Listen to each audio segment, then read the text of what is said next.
I am Amy Vetter, and welcome to the Breaking Beliefs podcast. This valuable time is for you to pause in your day and go on your own self-journey. Discover the beliefs that are holding you back from living your best life at work and at home. Learn from the guests on this show as they share their inspirational stories on how they found ways to break internal beliefs that were no longer serving them. Because if you believe you can, you will. And our podcast begins now.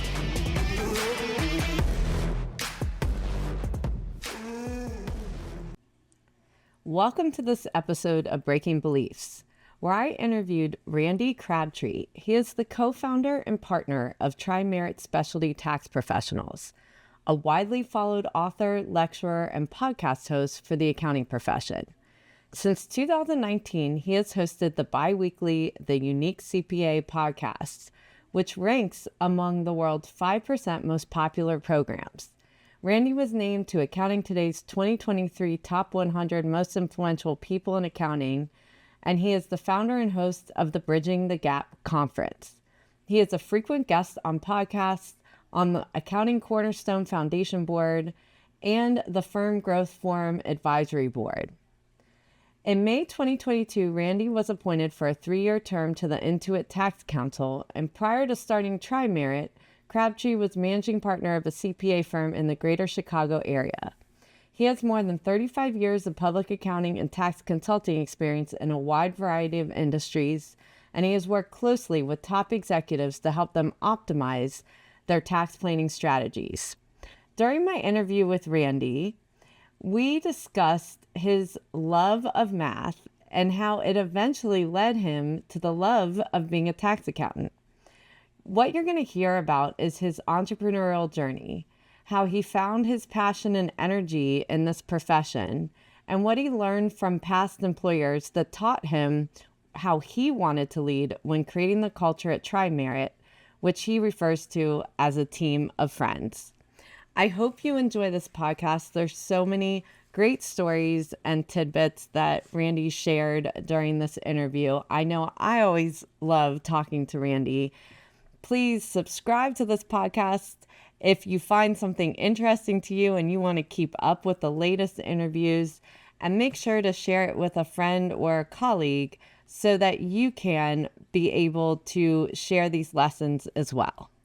Welcome to this episode of Breaking Beliefs, and I'm excited to have my friend here today, Randy Crabtree. Randy, do you mind giving a little intro on yourself before we get started? Sure, and Amy, thanks for having me here. I've been looking forward to this ever since you and I talked a month ago or so about setting this up. So should be fun.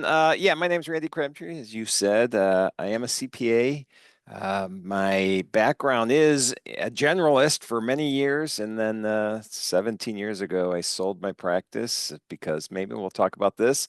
I built it incorrectly and sold it because I was getting burnt out, and started another business called Tri-Merit, which is a niche specialty tax business, and been running that. Well, not running. That has been running for the last 17 years. I gave up managing partner role 7 years ago. So I'm out just kind of speaking to the profession on different topics. Well, it's a good role to be in. Yeah, oh yeah. You and I cross paths often in that role. Yeah. So just to begin, maybe you can just start off letting us know like where you grew up. What did your parents do for a living? Just a little background on yourself young. Oh, sure. So I grew up in the Chicago suburbs in Arlington Heights, moved to Arlington Heights when I was 4. And I'm telling you this because there's a point to it in a second. Lived near Arlington Heights within a mile for the first 4 years of my life. I'm 62 years old right now. For the first time in 62 years, I just moved out of that area, but only about 20 minutes away. But for me, that was a big move. So Wow.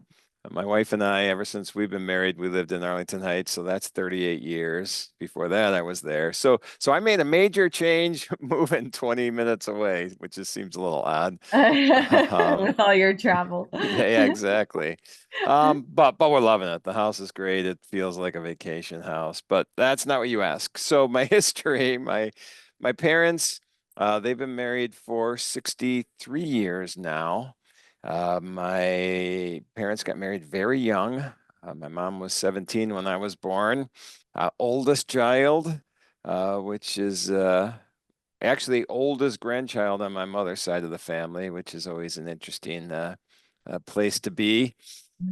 My dad grew up in Nebraska, one of the poorest families in one of the poorest towns in Nebraska. And my dad left there at 18, joined the Army for 2 years, realized that was not for him, ended up working at a gas station when my mom met him, and then he got into a business, which is Illinois Tool Works. Just started in the press room, running a machine, and ended up after 38 years in that company in an executive position. So he's been really a hero of mine. He worked hard and he made sure family was first and he did everything he could. And unfortunately, I mean, he's around. Unfortunately, I felt he makes sacrifices that I think he wish he wouldn't have made at times, because he felt like I always felt like he wanted to be an entrepreneur. Oh man, I feel like you're Barbara Walters here. You're already taking me down a road of seeing where we're going with family history. But yes, Yeah. so that's him. He retired at age 58. I'm very fortunate. My parents are both still around. My mom is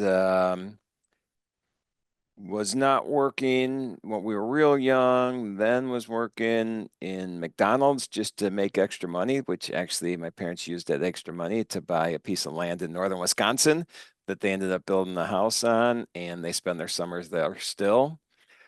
And then my mom Wow. went and she became a preschool teacher for many years and loved that. And then went to work with one of my uncle's businesses, kind of as a running the inside office there. And they both have been retired for quite a while. They do a lot of traveling still, and they're enjoying life. That is awesome. That's awesome to hear. So how many brothers and sisters? Oh yeah, I forgot that. We don't care about Brett. No. I'm the oldest of four, two brothers after me, and then my sister was a little bit after the rest of us, but she's 13 years younger than me. Okay. Your mom was 17 when she had you. Oh yeah. So, uh, what, how did you meet your dad? Pulling into the gas station and noticing this cute guy pumping gas, and then kept going back there whether she needed gas or not. And he was 20 at the time, and they just hit it off because my mom kept going back for gas and talking to him constantly. So it's an interest. Actually, the gas station, I know the story. It's Balco. It was in the northwest suburbs. My dad will actually still talk about the Balco gas station he was working at, just after he got out of the army. But then almost immediately went to ITW. Yeah, so that's how they met, and got married very fast. Within, I think, probably even 6 months of meeting. I don't even know the Wow. timing, but yeah. Um, Um, and were they like getting pressured to get married at that point? um, no, they actually eloped, and they my the story is my grandfather was not very happy when he heard about it, but he bought in, and my grandfather and my father became very close. I think it was Oh, just a short time. I never saw any of that where my grandfather was not happy with the situation. But in reality, my grandfather actually helped my dad build the cabin that my parents still have in northern Wisconsin. oh, And that's cool. and my great grandfather and me as an 8-year-old, which probably I didn't do anything, but I, I Yeah. helped out as well. So, all right. So, your dad switches and goes into this job as a tool machinist, but you said that he had an entrepreneur side to him. What Yeah. makes you say that? Yeah, it's because, well, he would talk about it, not a lot, but there was this one restaurant, and we didn't go out to eat a lot because my parents were very into saving money. Hmm. But there was this one restaurant that we would go to Sunday mornings after church, not every week, but once a month or something. And I think it was a franchise model. And I can remember multiple times my dad kind of, not dwelling on it or talking about, but like, hey, maybe I should look at, getting one of these franchises, that type of thing. And so, Hmm. so that I just always felt like he made that sacrifice for us, and that's what he was all about and is all about, sacrificing for family. But I honestly felt like, did we hold him back on that? And he doesn't care, but I'm like, I think maybe that's why all of us, all four of us, have are entrepreneurs. We all have gone into our own businesses at one way or another, one level or another. And I think it's because of that, maybe like, hey, let's do this for dad since he didn't have the opportunity to. Did he say that, or was this an assumption Is between? assumption. I Yeah. don't know, and maybe my siblings don't feel the same way I do on that, but if I just always had the sense that he wanted this, but he wanted the stability for the family more than that, or that was the most important thing to him. So what, as far as your perspective of him working at this company for all these years, because you've definitely gone a different path. Hmm. So you made this assumption about whether he wanted to be an entrepreneur or not.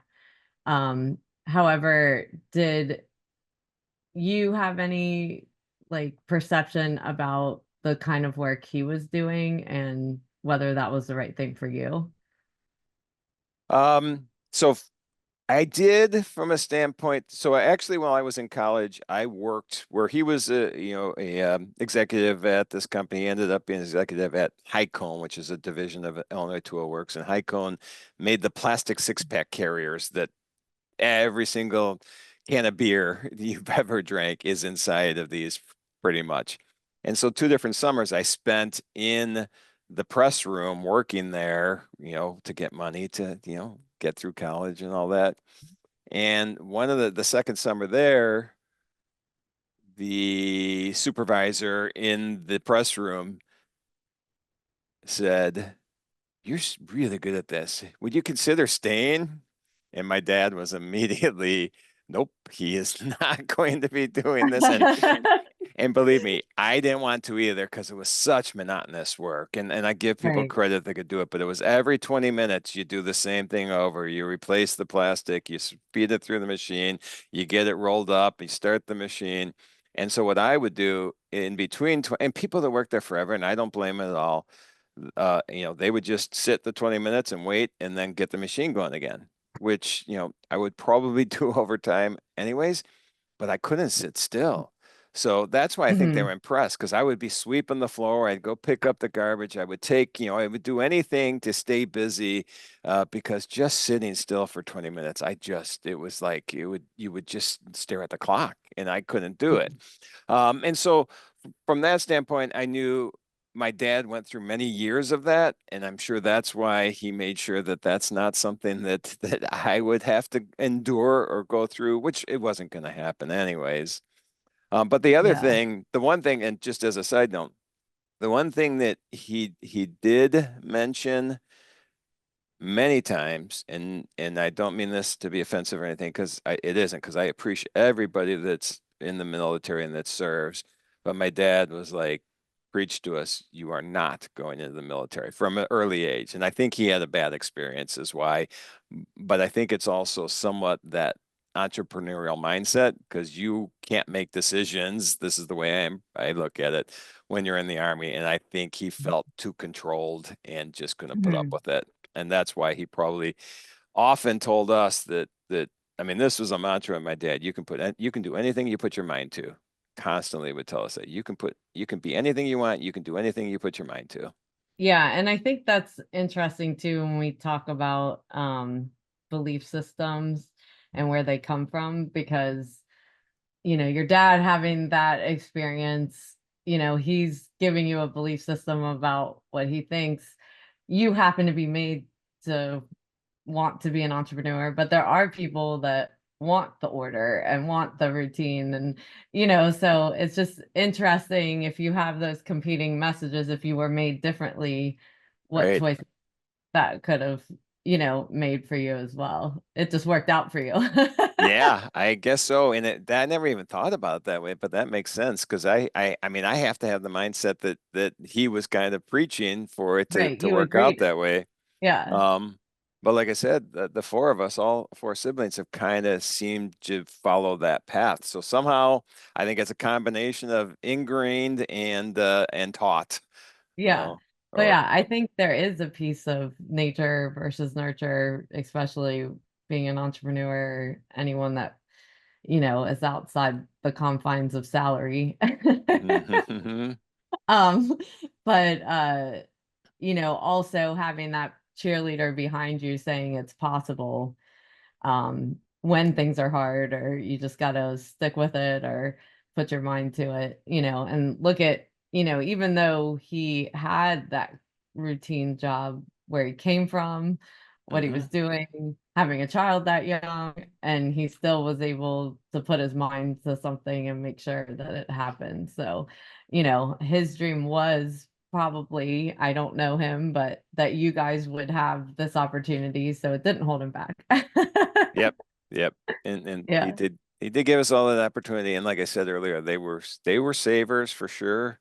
Hmm. And they've been able to enjoy the fruits of that savings in their retirement. They, like I mentioned earlier, they retire a lot. They live in three different houses. In the winter, it's in Arizona. In the summer, it's in Wisconsin, and in between seasons, it's here in the Chicago Northwest suburbs where we live. That's awesome. So, what were your interests young? Like, what were the things that you enjoyed doing? Well, so sports has always been a big part of our family in general, everything. My dad coached a lot too, and that's probably why I ended up coaching a lot. I got addicted to basketball at about age 15 and played until, well, I actually, for the first time in 8 years, went out and played a month or two ago. The knees don't hold up like they used to, but man, the camaraderie and the hanging out with the people on the court and enjoying it and just the friendly trash talking, all that is so much fun. So sports is a big part of it. It always has. And not only playing, but watching. Our family in general is, I think is there six generations of Cub fans now in our family from my great grandfather on. Um, Bears fans, Kathy, my wife, and I, and our two kids, our two sons, and our oldest son's girlfriend, and our youngest son's wife. The six of us with my youngest son's mother-in-law and our niece. So eight of Oh, us went cool. out to watch the Bears game play in London earlier this year, which was a lot of fun. So sports is, but on the geeky side, math is, I've always loved math. I don't know Okay. why. I could remember in probably third grade, I don't even know what grade, but grade school, I would just sit and do the math. I don't even know what it's called anymore. The square boxes where you just do all the math equations and just fill them in and just how this work and numbers flowing. That was always that was always something that I remember math being super exciting to me, which I know sounds pretty weird, but I enjoyed it until I got to calculus or differential equations. Yeah. Even Yeah. I was calculus. with you. Yeah, Yeah. calculus one, two, and three I got through in college. Didn't like I any like of it. algebra. Yeah. I love algebra. Algebra, Yeah. statistics, kind of goes with the sports maybe too, but Yeah. statistics is fine. Geometry was okay. Algebra was great. Calculus was like, I got the differential equations, and I said, nope. After about Yeah. 3 weeks, I I've go, hit my this is limit. it. Yeah. Yep, I'm done. I'm done. So So, when you went to college, did you know you wanted to be an accountant, or were you going in a different direction?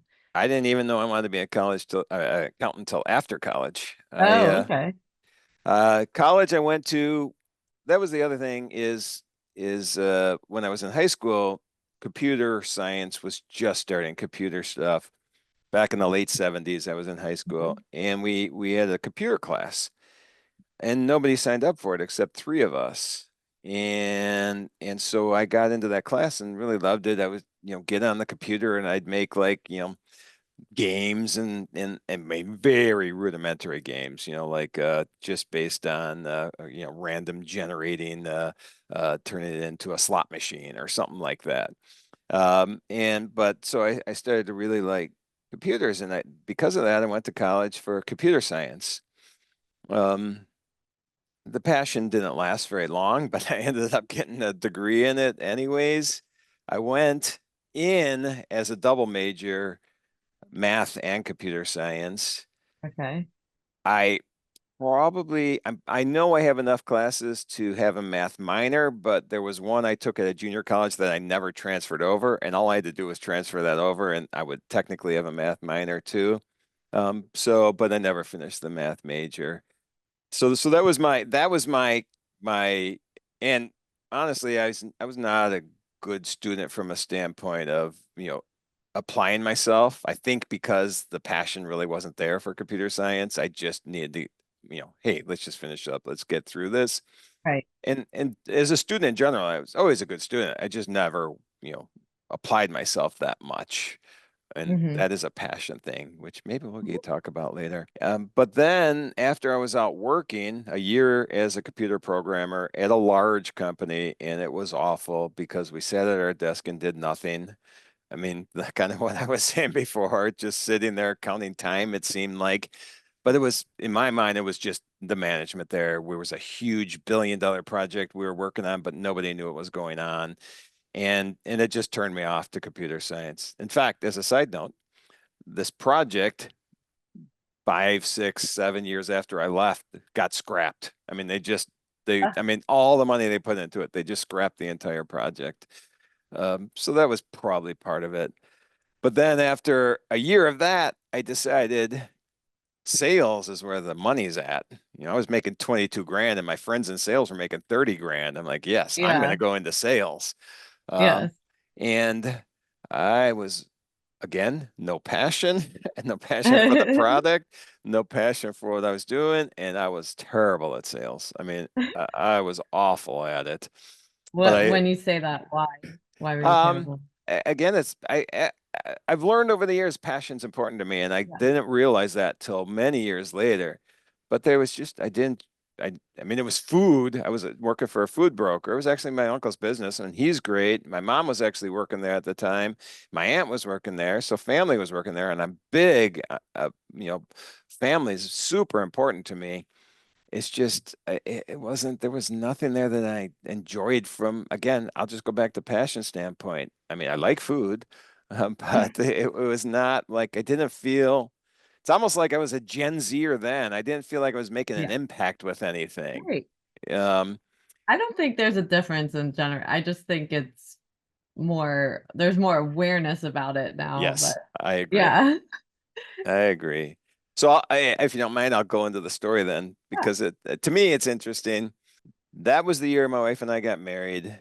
I remember doing our tax return. My dad had always done my tax return in the past. I did our tax return the year we got married. And again, numbers were involved. So Hmm. I was kind of enjoying it. Um, but didn't think I should be an accountant or anything. I just like, oh, Right. that was kind of fun. Then it was, I think about May of that year. Was it May of 87? Yes, because we got married in 86. So the end of 86, I did her tax return. May of 87, I was driving down North Avenue in Chicago, and all of a sudden this light bulb went off. And I'm not kidding. It was all of a sudden. I pulled over to the side of the road. This was a long time ago. So I went to a phone booth. I called my wife. I said, this is the story I tell, and I swear these are the words that came out of my mouth. I'm going to quit my job. I'm going to go back to school full time. I want to be a CPA. And she's probably like, wait, what? What are you talking about? I'm going to quit my job. I'm going to go back to school full time. I'm going to be a CPA. And it didn't stop there. And this was immediate. And I'm going to be out and work for 4 years for somebody else. And then I'm going to start my own firm. I mean, this all came to me in like this Ah. instant. Um, And so I think now this part I might misremember, but pretty much the what at least the gist of it was, yeah, we'll talk when we get home tonight. Yeah, exactly. She was Um, used to your ideas, yeah. apparently. But actually I'll take it back. I think that was March because then I did quit in May, started summer school, went to school for 3 semesters, the summer, the fall, the spring, full time, got enough hours to sit for the CPA exam. And so in July of 88, yes, July of 88, then I got my first job in public accounting. Wow. Yeah. And you passed on your first time? I did not pass the first time. I passed the Okay. second. I didn't need, So okay. yeah, no, which is fine because that's good too, because I still didn't, I had just finished school, so I didn't really study. Like Yeah. everybody's like, oh, you got to study for the exam. Oh, part of the hours, oh, I shouldn't even say this. Part of the hours that I got to qualify, well, now no, I better not. All right, we'll say this. Was by taking the Becker review course. They gave you hours that Oh, would they covered. qualify for sit the for sit for to sit for the exam. But I just didn't go to many of the classes. I don't remember going to many of them. So but I had enough hours. I sat for the exam. I passed two the first time. I passed the next two the second time. So I think it was May of '89 then is when I officially passed. And my timing might be wrong. I think it was May of '88 I actually sat for the first round. And then I think Mhm. it was November of '88 I sat for the second round because it was only twice a year back then. Right. And it was in person and it was at McCormick Center or R.R. Mhm. Donnelly Center in Yeah. Chicago. And you've probably heard the story. You're not old enough, but Oh, I am. Yeah, I did the same thing. It's the we same. were, all right. Yeah. We're in this big, giant Yeah. warehouse with, It's I don't know horrible. how many Yeah, I people. know. Yeah. And it was crazy, but it Well, and was I worked nice. at KPMG and you weren't allowed to miss one of the exams. Like you had to Really. take it every 6 months at the time. Yep. And I was getting married that week. And that was the first time I had to take the exam. And I'm like throwing up in the bathroom. Like, I'm like, this is just awful. I was like, I was Oh so man. scared. Like, I just came off my first busy season and getting Yeah. married. And then I'm taking an exam that I'm like, oh my God, I'm overwhelmed. Yeah. Yeah. That does not sound fun. Uh, Kids these days have it so easy. No. Yeah, exactly. Um, so this public accounting firm, you went in for tax then, I'm assuming, since So yeah, so what I did again, I had that idea 4 years. I'm going to start my own firm. So I went to a small local firm, and we did a little of everything. Probably shouldn't have, but I think we did a good job. But I did tax, I did accounting, I did audits. In this small firm, there was two partners. There was 6 or 7 of us total. So I got a Mhm. wide range of knowledge. I realized early on I did not like audit at all. I don't even really like accounting in general. As me personally, I like tax. And that Yeah, goes back to when I did that tax return, probably. yeah. Tax has What always is been it my about thing. tax? I don't know what it is. I think it's partly the just finding ways to make a difference on a tax return. Like Mhm. identify, and that's what we do now. It's all, incentives, and you could probably call it advisory, but just I remember like, okay, what can I do? How can I save some money? What are the things out there in the tax code that are beneficial? And so I think it's that over accounting, which just accounting seems like, okay, it's just too, I think maybe it's this. The tax is actually not, accounting has to, we have to get down to zero. It has to balance. Where with tax, it's like, okay, there are things we can adjust and change here and there. And you don't necessarily ever get the complete, maybe right answer. It's a correct answer, but maybe not the right, but you keep always Someone can come up with constantly, a different one. yeah, Yeah. you're always constantly striving to get to a better answer on things. Hmm. Yeah, that's interesting. Um, so did you work at the firm for 4 years? Did you stay on that track? Well, this is actually I find my stories interesting. I don't know if anybody else does, but Interesting. Oh, you're on here.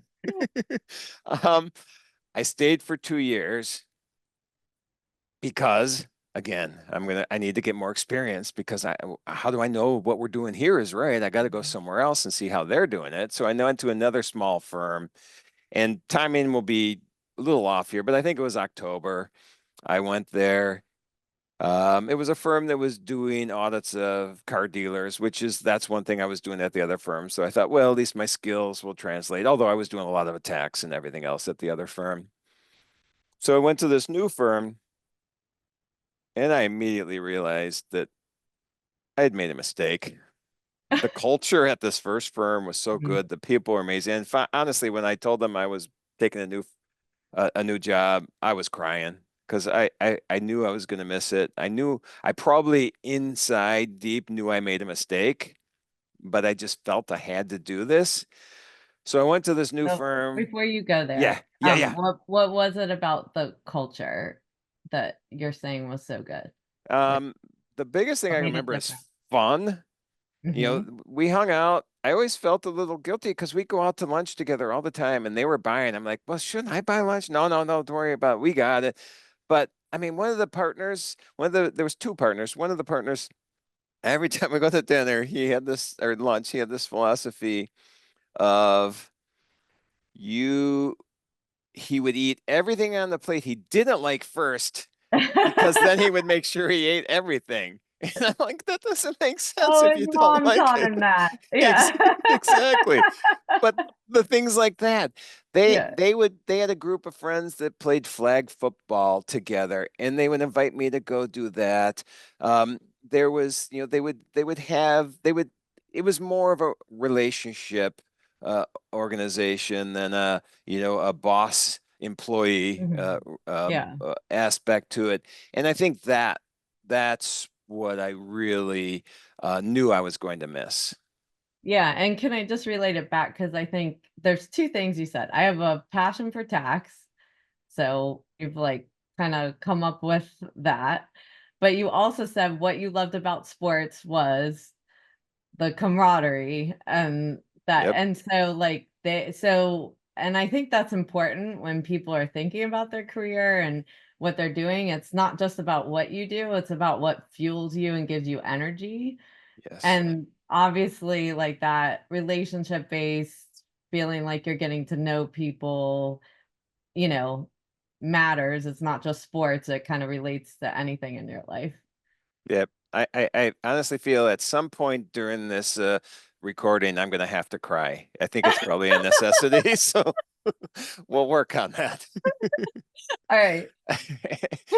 I'll bring out my Barbara Walters now. All right. So, No, but you hit the nail on the head. I'm like, yeah. wow, is she a therapist? What's going on here? I guess those yogi skills are coming out. So, Yeah. um, Well, and uh, it's just paying attention to those inside messages. And I think, it's important, anyone listening to this and listening to how someone's life unfolds, it's important to understand like things you're told, things you see, where you get your energy, what you love to do, like all these things matter. It's not just the compensation. oh yeah. Yep. Uh, Let me finish up is that all right to finish up the yeah, go story of me ahead. Yeah, moving to yeah. this firm? Mhm. Yeah. So I went there, and this is should have been a red flag probably right away. But the partners were a dad and two sons. Mm, Working for family like that, it may be tough. Could be good, but maybe tough. yeah. So I was out there, didn't feel great. The people I worked with that were at my level, it was almost an us and them if I look at it now a little bit, Mhm. because the people at my level, we kind of hung out. There was some people I stayed in touch with for a long time there, but we got to a point where things came to a head for me in January. So I was there just a few months. I was out at an audit with the managing partner, who was the dad. We're leaving that audit, which was about 5 blocks, 6 blocks from the office in Chicago. I start walking back, and he gets in a cab and he looks at me and he says, "What are you doing?" I go, "Well, I'm going to walk back to the office." get in the effing cab now. This is what he says to me, like serious face, mad. And I was in shock. I mean, I literally was like, I just went on autopilot and I got in the cab. And I'm sure many people have dealt with worse things than this. But for me, if we go back to my history and the controlling thing and my dad not wanting to be controlled, there we go. Yeah. Now I'm going to self-analyze here. Um, but I got in the cab, went back to the office, went through the motions, went home, talked to my wife, and came up with a plan. I went to the office the next day. Now, this will sound bad to some people, maybe because it was January, the beginning of tax season, but went back to the office the next day, organized all my files, put notes on all my files. My office, my desk was probably the cleanest it ever looked. Walked out at lunch and went home, called one of the other partners and said, "Hey, I'm not coming back. I organized all the files. If you have any questions, I tried to answer everything with notes, but you can reach out to me, but I can't deal with your dad." I got the impression they understood what I was saying. Um, um, and so left, no job. Wow. Um, Did you have kids? no, no kids. What are we? A little over a year married at that point, I guess. No kids yet. Yeah. But the next day, not that same day that I walked out, the next day I called the old firm. I said, "Hey, just want to let you know I left that other firm." Their first thing they said is, "You want to come back?" Oh, I'm like, wow. "I'll be there tomorrow." I mean, that that relationship aspect of Yeah. things, that friendliness, that supportive aspect is something I've tried to, pass on over the Yeah. years as well.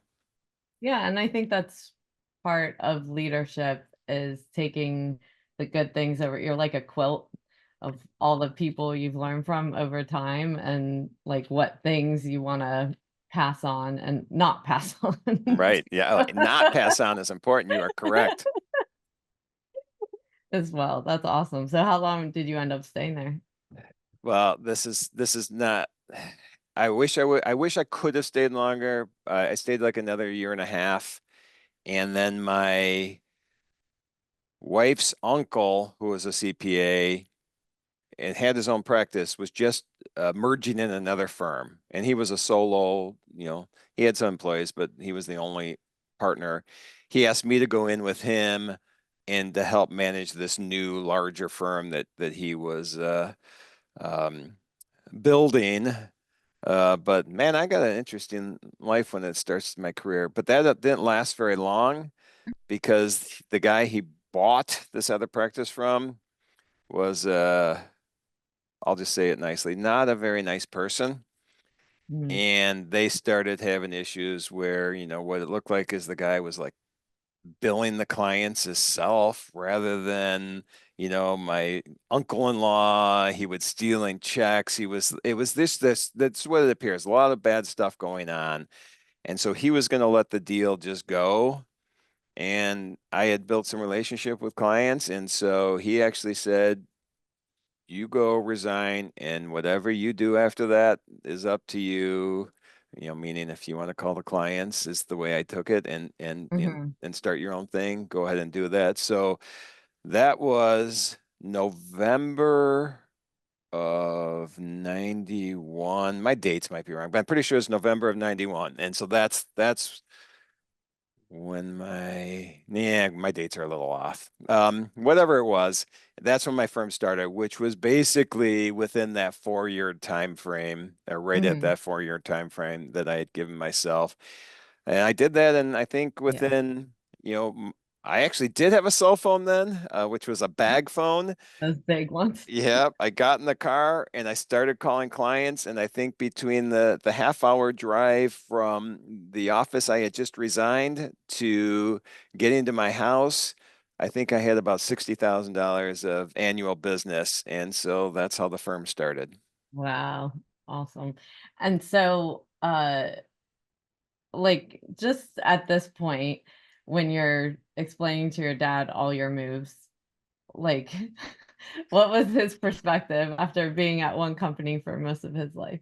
Yeah, you know what? I never remember him.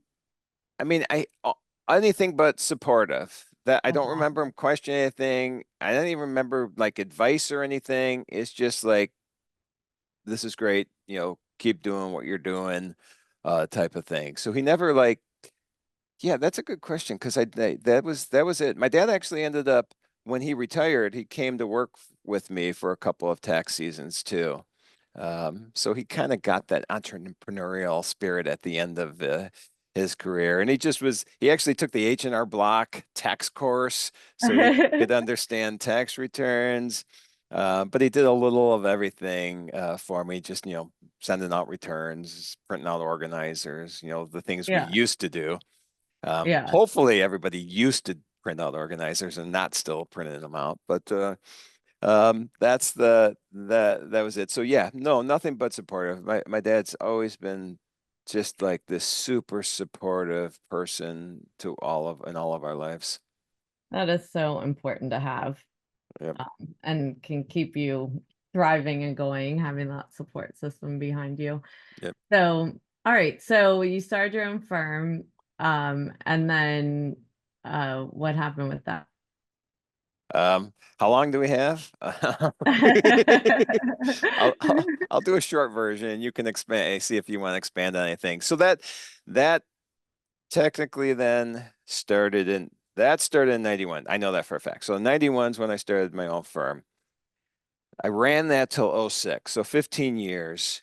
Hmm. I was not intentional at all on how I was growing that. I didn't put any intention. I didn't even think about, being an expert in a niche or, concentrating just on tax or just on, I didn't even know the word advisory at the time. Hmm. Um, and so I was, as most people starting a firm are, and there's nothing wrong with it, um, taking on any client that had money, that would pay me. And so we became a very mishmashed business from we were helping law firms and doctors and Burger Kings and construction companies and hair salons and a ton of 1040s. I mean, over 1,000 1040s probably as well. And looking back, really not an expert in any one area. Hmm. So, if I am honest, probably not helping that, clients as much as I possibly could because there was just too many things to know. Didn't know Right. about outsourcing, didn't know that there was a cost seg opportunity out there, didn't know these things existed. But it got so tax heavy that by 2006, I just didn't know a term for it, but felt burnt out. And as much as the burnout aspect of it, it was I knew my long hours during taxes and were affecting our kids Hmm. because my wife, after a year or two, she realized our kids are acting different during tax season. It's like our kids were like the nicest kids in the world, never acting up, get along with themselves. They're still best friends to this day, but during tax season, it was different. And that was Hmm. the final straw for me. I'm not gonna let this affect my kids and maybe Right. relationships with them.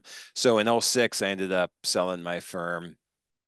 Um, and actually had another business at the time, but sold that as well in '06 unexpectedly, and then took some time off, and then realized that I probably need to still work. And that's where Trimerit came out of was that. But man, finding a niche practice that just energized me. We're a specialty tax firm. We were just dealing with R&D tax credits, and when I actually saw that you could do this, you could be an Right. expert in one area, Yes. man, my joy level went through the roof.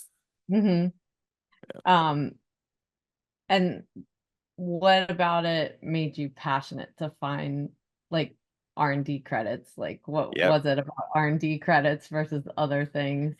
So the biggest thing was, and you're right, R&D was like well, all we did for about 7 years. Hmm. But it was I mean, so my friend Kristen Keats uses the word bringing joy to accounting.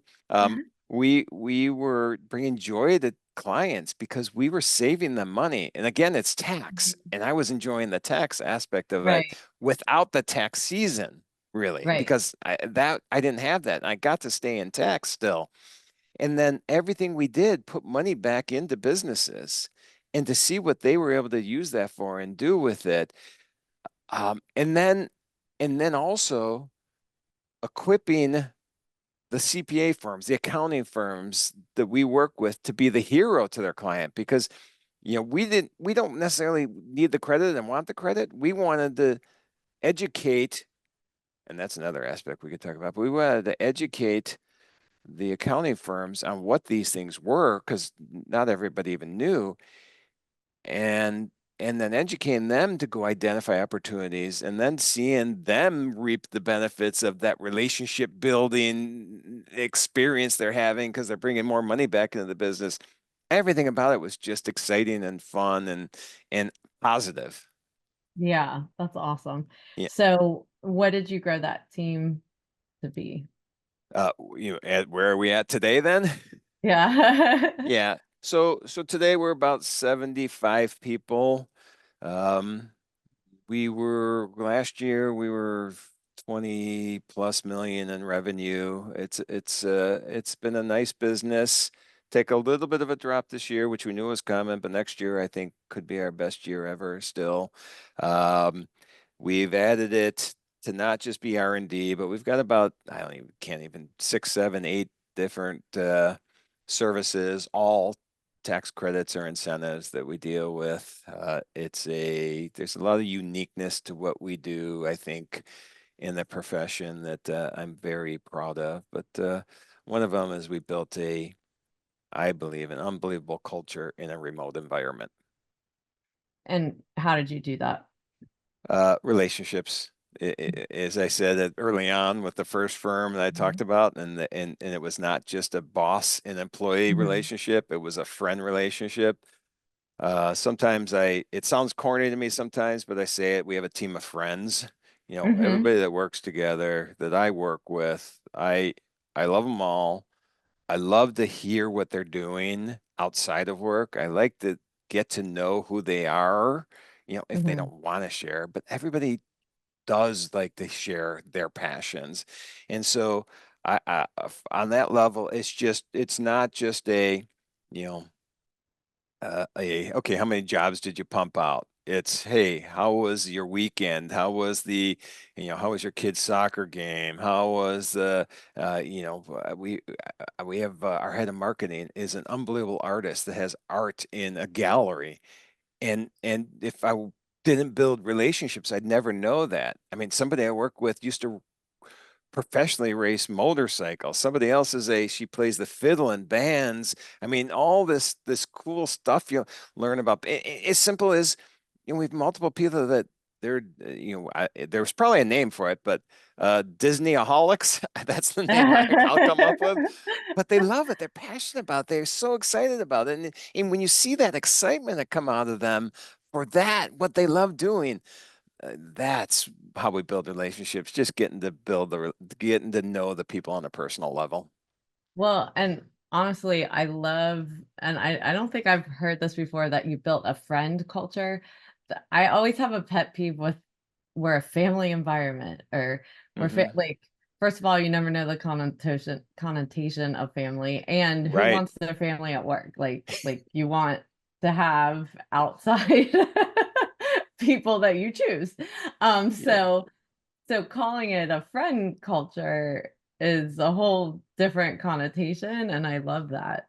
Yeah. And honestly, if I think back, I think I've had that discussion with you in the past, or I've heard you talk about that in the past, maybe. Mhm. And that could be why I don't think I would have used the family word, but I'm going to say you had an impact on me when Oh, I well. chose the word friends. So, That's so funny, and now I just brought it up again.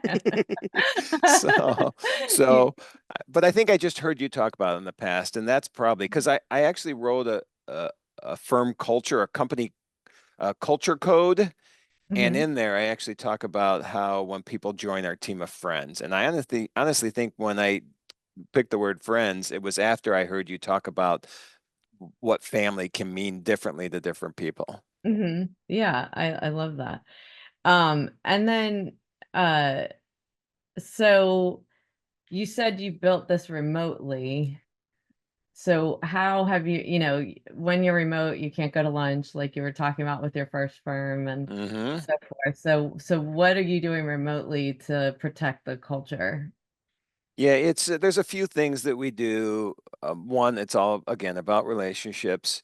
But the simple one, well, maybe it doesn't sound simple, but for us it's simple, is that we use Teams for our meetings, Microsoft Mhm. Teams, and we use that. And at the end of a Teams meeting, and I think we don't do it on every meeting now, which I think we still should at least do it on the one big monthly meeting for each group. Somebody in that, if it's the marketing team or the sales team or the production team, they get to spend as long as they want telling us about themselves. And they can do it through a slideshow. They can do it by holding their kids in front of the camera or their pets or their artwork or whatever they're passionate about. Do a slideshow of pictures from your last vacation. But they just get to talk about themselves and who they are and what they love that is not related to tax credits and incentives. Um, and so that's one thing we do, and that's how I've learned so much from people. But then in addition, I still think that personal connection is one to one or even many to many is Right. super important. The fact that just to go to give somebody a hug and have that and tell them how much you appreciate them. So twice a year, and I'm gonna pull back from that for a second because this year, unfortunately, we didn't do either of these just because we knew it was a little bit tighter cash flow year, which Mhm. I hate so much that we didn't do them still. But I'm looking forward to May, which will then be our next one. Twice a year, we do an in-person event. We fly everybody to one location. In May, it's usually Chicago because that's just where we started the business for no other reason. It's not even where we have the most people anymore, but Chicago's where we normally do in May. And then in the fall, usually end of November, early December, we go somewhere warm, like or not like, exotic warm, but like Orlando or Arizona, Scottsdale, we did San Diego, we've done. And we get together for 2.5 days, and it's almost like a mini trimeric conference, but Mhm. it's not, we're not just educating, we're just having fellowship. We're getting together, we're playing games, we're hanging out too late at times, but hanging out at night, having a few drinks, and that aspect of building relationships is super important. And the reason we can do that, sorry, I keep rambling. So if you want to stop at any time you can, Yeah. but um, the reason we can do that, and this is me bragging about our culture again, but the reason that we can do that is it's expensive. I mean, each time's, I don't know, 150, $200,000. It's not a cheap thing. Right. Nobody leaves Trimerit. We don't have turnover, and that cost savings from not having to bring in new people and train new people is Right. way more than offset by the expense that we have for this. So the savings we have from not replacing people, and I think it's because of the culture. There's many aspects of the culture that is why I can equate to why we don't lose people. But in 17 years, I think we've had 9 people, leave. I mean, Wow. yeah, yeah, I'm in shock a little. I mean, now there's sometimes where people don't fit the culture, Right. and we ask them, as a friend of mine, Diana Crawford says, we ask them to be successful elsewhere, or even help them be successful elsewhere. Yeah. But if they're going to be a negative impact on the culture, it's not something that we're going to jeopardize the rest of the people with. Yeah. You have to protect your culture. Yeah. And I love just the um comparison of yes, it's expensive, but we're having cost savings with low turnover instead of just looking at it one way, right? Yep, yep, yep. So that's so important. I just could keep talking to you, and I know there's so many topics we have not touched on. But I'd like to end with some rapid fire questions. So you pick a category. Ooh, So okay. it's family, friends as a category, money, spiritual, or health. Oh man, that's a tough one for me because health is something that I talk about all the time, but family and friends is like the most important thing to me. We've been talking family and friends. So should we convert to health this time? Sure, sure. Things are actions that I don't have that I want to have with my health. Okay, and so for me, health is super important. We didn't even talk about this, but 10 years ago I had a stroke, and you know this, and so I am very, very big on mental and physical health. The one thing that I'm still not the greatest at is, calorie reduction. I've actually lost 35 pounds in the last year, so I purposely am making sure that I stay at a good weight. Mhm. But wait, the question was the thing I don't have That that you I don't wish I have. had? Yeah, I still need a little more self-control with some of the things that I eat that I probably shouldn't eat, but moderation is fine, and I'm doing pretty good on the moderation aspect of that. Okay, awesome. All right, so things are actions I do have that I want to keep. Oh, my workout routine. I can't miss it. If I miss it, I get it's a very important to me. And so with health, I think working out, I think exercise, and obviously I understand you are will I think agree to this. But I just get energized by my workout in the morning, and I feel so much better after doing it. And even if even if I have that occasional late night with a drink or two too much, just the exercise gets rid of that. And so it every aspect of my life is better through exercise, and that's something I don't think I will never get rid of. And I'm not sure if there's many people that work out as hard as me, especially at age 62. So that's something I'm going to keep. Okay. Things are actions I don't have that I don't want to have. I don't have that I don't want to have. I don't have, and this would be a bad thing then. Yeah. What what don't I have that I don't want to have? Um, Actually, this is an easy answer.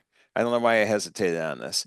I don't want to have any mental struggles, and I don't have any mental struggles. And the reason I say that is for 5 years after my stroke, I did have mental struggles, Mhm. and the fact that I'm past that, every day is beautiful to me. Everything I do, I love. Every moment of my life is amazing. And that's an amazing place to be. And when I wasn't there, when you have gone through some mental struggles, that's one thing you want to make sure you avoid. And so not having any mental health issues in my life is something that I don't want to have and I don't have. That's awesome. And last one, things are actions that I do have that I don't want. That I do have that I don't want. Well, it kind of probably goes back to the first one. There's that, and I've said this a couple times. I don't overdrink, but I guess I do occasionally because I'm a big craft beer fan. I Yeah, mean, I love craft beer, and yeah. so it's so easy to be sitting around, especially when you're hanging out with your friends and family and building relationships to have one or two more than you should, but the exercise counteracts it. So maybe I should say, let's just reduce one beer when I'm out drinking, and then we'll be fine. Awesome. Well, anything that you want to make sure to emphasize or anything you didn't say today that you want to close out with? Yeah, I think just we touched on health at the end here, but uh, what I would say is don't be afraid to make changes in your life. We Mhm. even as a profession are so ingrained with consistency and Sally, same as last year method, that we ignore doing things that'll make changes in our profession and our lives that'll be better. And so always constantly strive to find ways that are going to improve you and the people around you's lives. And I think that's one thing strive to do. And I think that's why I feel like I'm happy all the time. Yeah. And that's awesome. And it's a purpose that if, you go back and you're not feeling so great, you remember at the end of the day. It kind of sounds like I wrote it down what your dad say, but that you can do anything You when you can do put your mind anything. to it. Yep. Yeah. You can be anything So you if want. You can do anything you put your mind to. Yep. yep. So change is possible if you put your mind to Exactly. it. Awesome. Well, thank you so much for being on today, Randy. I really appreciate it. Oh, Amy, this is my highlight of 2024. Thank you Oh, so well, there much for you having me. go. As of today. Yes. Awesome. Thank you so much. Thanks. And now for our mindful moments with this interview with Randy. And I think we could have kept talking probably for another hour. We got to the health part of this at the very end, and I know that part is so important for Randy. He goes around trying to help others in their mental health journey as he had his own story. So definitely follow Randy to find out more about that. What I did love about today is we got to see a whole nother side of Randy and learn about his journey of entrepreneurship and why it was important to him. And so some of the things that we talked about of just really going back in his past was seeing his dad be at the same job for most of his career and watching his dad and thinking that his dad would have wished to have been an entrepreneur to take those risks, and he was making sacrifices so that Randy and his brothers and sister could be able to do that in the future and be able to take those risks and have that flexibility to do that in their lives where his mom and his dad did not from their beginnings. What was interesting about that conversation was when I asked Randy whether he knew that for sure, he didn't. It was an assumption of watching his father. So I always find it interesting the things that we perceive, and maybe where, and I didn't get to delve too deep into it, where Randy could have felt some guilt for his dad, where he felt that his dad sacrificed something of his own for him, and which could be true. But if that's what brought his dad joy, was to see his kids flourish and to be able to change future generations by the job that he had, we can find purpose in the things that we do, even if it's not what we imagined. I was just doing a coaching call, and one of the managers that I was coaching, I thought was so interesting because we were talking about this very topic.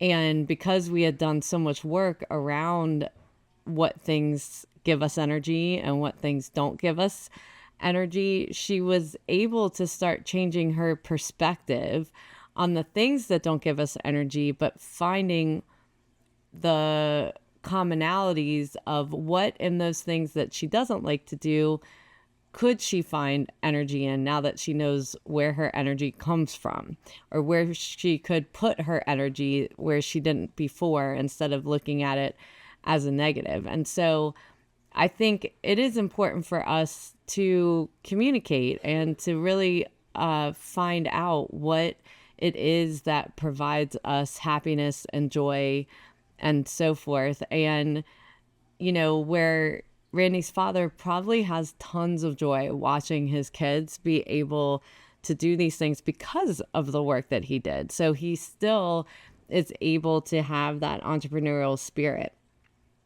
The other thing that we talked about too was that his dad had given him advice over time. And when he was starting out in his career, his dad had given him this advice where he didn't want him to work in a assembly line or machine factory like he had. And he also didn't want him to go into the military, which is interesting because you can have the complete opposite thought when someone has gone into the military and has a positive experience or felt positive about the work that they did. And so those belief systems, those are things that I talk about all the time, that it's important for us to step back and actually question whether those are our beliefs or somebody else's, and if they resonate with us. And they may resonate with you, but when we're given advice, especially at young ages, it does pivot us and it does put us in certain directions, especially with people that we honor and respect, like we do our parents. And that's definitely been for me a lot of work that I've had to do in my life, of making sure that the beliefs in my head are my own, and monitoring it when I am talking to my children of, how am I able to give them advice without putting forth my thought about it? Or even if I put my thought forward, what is their thought about it? And could it shift mine? Could I learn something from it? So I think it's really important that we think about that as we go through life, because advice can be some of the most important things that we get, but it can also put us in different directions that we don't intend as well. The other thing that was so important about Randy's dad with giving him support as being an entrepreneur was that his dad was his cheerleader. And so even as he was taking risks, finding that certain jobs were not a fit and leaving those jobs, even though his dad had stayed in the same job for his entire career, his dad still said to him, you can do anything you put your mind to. And so when we have that cheerleader, someone behind us that believes in us, it's so important in our success. Because again, just like advice can push us in one direction or the other, having that positive reinforcement in our life is so important. So really understanding where we do that for others, especially as a leader, is really important, so that we understand how to motivate others and allow people to take risks and do things in ways that maybe we wouldn't have done it that way ourselves. We also talked about Randy's love for sports and his family's love for sports. And what we really got down to was it isn't just about the sport, it was about the camaraderie and the joking around that happens when you're watching a sporting event or you're a part of a team. And we talked about how that has moved forward in Randy's life, of the way that he created the culture in his company now, Tri-Merit, where he wanted that camaraderie and that relationship. And even as people were going remote, how do you still create that? There are so many organizations that I consult with that kind of put up their hands with remote work and say, well, it's, this is what people want, but this wasn't the way the culture was, and so forth. And we allow it to control us versus us controlling how it looks, and how do we create a similar experience in a hybrid world, in a remote world, and not just thinking that it can't happen. What were the best things of the things in the office that you can emulate when you're remote and still be able to bring people together for that human connection? That connection that Randy talked about, of putting that expense to bring everyone together twice a year, even though the team is remote, has paid off with almost no turnover in the 17 years he's been in business.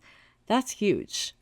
And so when we talk about the expense of turnover and trying to train people and so forth, these things matter. And it's really, really important that we figure out how to incorporate things into our culture and not think we have to be the only ones to come up with those ideas, that we can find ideas and best practices from the people around us, from talking to staff, what are the things that they want, and so forth, so we can come up with the best ideas that are going to make people people happy. So one of the things we ended with was the health questions, and we didn't get to go deep into it, but he touched upon it of how important mental health is. When we talk about health, health isn't something that is just one thing. Sometimes when we think of health, we might think of diet, we might think of exercise. It's also our mind. It's also making sure that we are staying healthy in our body, our mind, our energy, and how we create all the routines and habits that will protect us from that. And what Randy was talking about was when he didn't have that routine and when he went down the path that he did, that now being past it, he understands the importance of mental health and understands how to maintain it each day and always be looking for the good and being just so appreciative of this life that we live in. So these are things that we are going to be doing in our 90-day coaching cohort coming up. And we have these 90-day coaching cohorts every quarter, and they're focused around our work-life balance or harmony pillars, which are health, finance, brand, and joy. So every 90 days, we focus on a different topic. And that health topic is we expand that out to really understand all the different aspects of health and make sure that we have a way for you to create the habits and the routines so you can feel like Randy too and not have to go down a health issue in order to have that epiphany in your life. It takes consistency, it takes community, and that's what it's all about. So I want to thank Randy so much for being a part of this episode today and sharing his story. I think there were so many great stories that he shared. And if today's episode resonated with you, I would love to continue this conversation. You can join our community at businessbalancebliss.com, where you'll find free resources, our upcoming courses, and ways to work with me directly. So just remember that small shifts lead to major transformations, and we want to do one thing at a time and not get overwhelmed. But when you look back, it's amazing how these little shifts can change your life. For special offers on the courses that we have a special code that we put just for our podcast listeners. That is on amyvetter.com. If you go to the Breaking Beliefs podcast, there are special discount codes for our listeners there. So thank you so much for listening, and I look forward to our next episode and sharing their story as well. Thank you for taking the time out of your day to listen to the Breaking Beliefs podcast. I hope you will take a moment to pause before entering back into your day to reflect on this podcast and note 1 to 2 actions you are inspired to do from today's conversation that you could incorporate into your life. To read the full blog and listen back to this episode or any other, you can find them at www.amyvetter.com/Breaking Beliefs podcast and related videos on my YouTube channel. For daily inspiration, follow me on Instagram, Twitter, Facebook, and LinkedIn at Amy Vetter CPA. I hope that you will choose to like this and subscribe to this podcast on iTunes, Spotify, and more so that you can join us for more inspiration on our next episode.